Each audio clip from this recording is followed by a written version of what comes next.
Pasensya na pare kung masakit yung atake, pero nabatid ko yung imahe. Kung batingin mo sa nanay mo kasangkapang babae, at ganun lang kadali sa yung bastusin siya sa harap ng marami, kasi lumaki ka rin di siya nakitang pinahalagahan ng lalaki.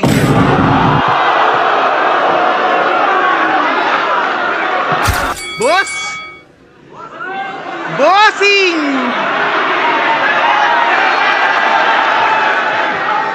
Kamusta ang buhay-buhay? De, binibiro ko lang to. Medyo may resemblance lang si Bonjing, pero unti-unti kong natanto.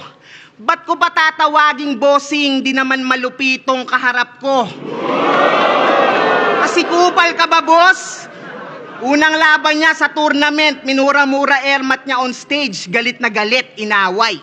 Sunod na laban, ginawa niyang pangsagip, gamit na gamit sa pakay. Ano yan? Pagtapos magrebelde, biglang sa gera, alay? Oh, nasa Mindanao tayo ngayon, ilabas mo na ulit yung MILF mong nanay.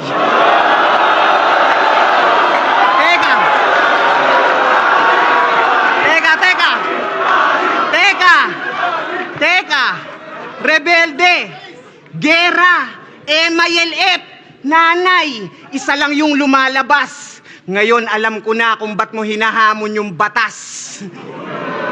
Tanginan to, naghahanap lang pala ng kalinga. Stepdad, gusto mo iho? Pwes mali ka ng pinasukan mo na liga. Si Pibus yung batas dito.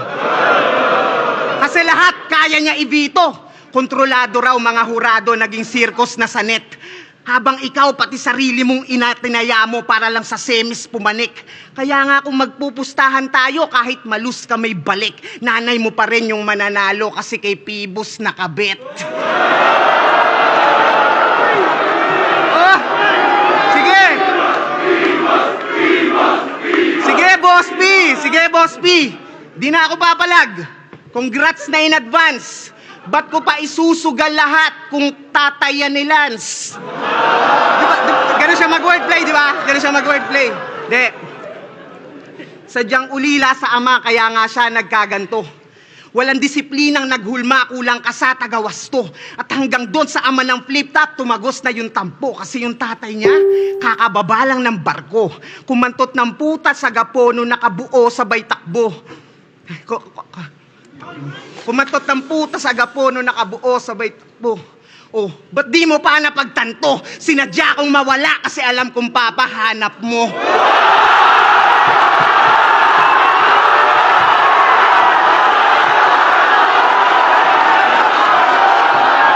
Yo.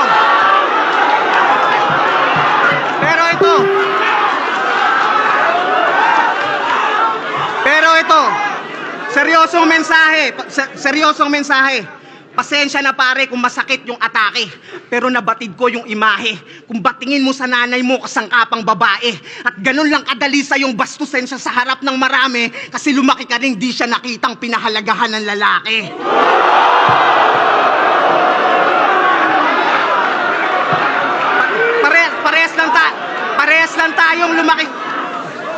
Parehas lang tayong lumaking walang tatay. Pero yung moral mo at prinsipyo, patapon, basura. Nasa internet yung video, yung nagluwal kay Iho, pinagmukha niyang puta.